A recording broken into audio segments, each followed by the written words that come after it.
ధనురాశి వారికి ఈ వారం సానుకూలమైనటువంటి వారంగా చెప్పవచ్చును.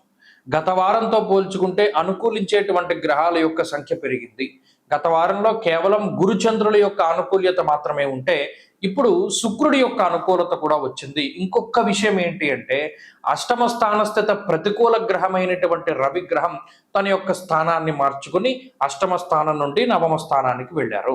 అంటే ఇక్కడ చూడండి, మూడు గ్రహాలు యోగిస్తూ ఉన్నాయి. ఒక ప్రతికూలమైనటువంటి గ్రహం యొక్క దోషం పోయింది.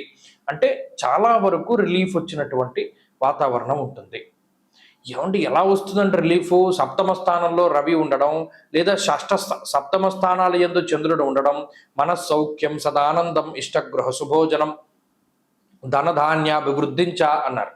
ఇక్కడ ఇంకొక పాయింట్ కూడా ఏంటి అంటే ఈ షష్ఠ సప్తమాదుల్లో ఉండేటువంటి చంద్ర గురుగ్రహాల యొక్క స్థితిగతుల వల్ల మానసిక ప్రశాంతత అభివృద్ధి, మనస్సౌఖ్యం సదానంద అన్నారు. అంటే ఎల్లప్పుడూ ఆనందంగా ఉంచడానికే ఈ గ్రహస్థితి ఎదురు చూస్తూ ఉంటుంది. ఫలానా ఈ రాశి వాడికి మనం ఈ స్థానంలో ఉన్నాం, ఆనందాన్ని ఇవ్వాలి, అలాగే ద్రవ్య లాభాన్ని ఇవ్వాలి, ఆకర్షణ శక్తిని ఇవ్వాలి. ఏ రకమైనటువంటి ఆకర్షణ? పాజిటివిటీ. ఇతని థాట్స్ అన్నీ కూడా మనం వాటిని ఆలోచనలు ప్యూరిఫై చేయాలి. వీడికి ఉండేటువంటి మలినపు ఆలోచనలను తీసేసి స్వచ్ఛమైనటువంటి శుద్ధ ఆలోచనలను ఇవ్వాలి. ఆ ఆలోచనలు జీవితంలో ఎదుగుదలని అతను పొందాలి ఆ ఆలోచనల వల్ల అనేటువంటి విధంగా ఈ గ్రహస్థితి ప్రోత్సహిస్తూ ఉంటుంది.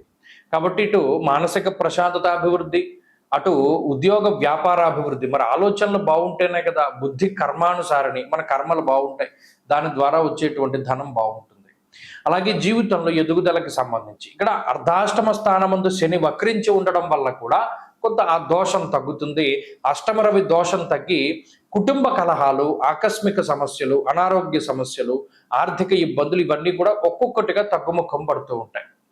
కోపం తగ్గుతుంది, విచక్షణ పెరుగుతూ ఉంటుంది, ప్రతి చిన్న విషయాన్ని కూడా ఎక్కువగా ఆలోచన చేస్తూ ఉంటారు.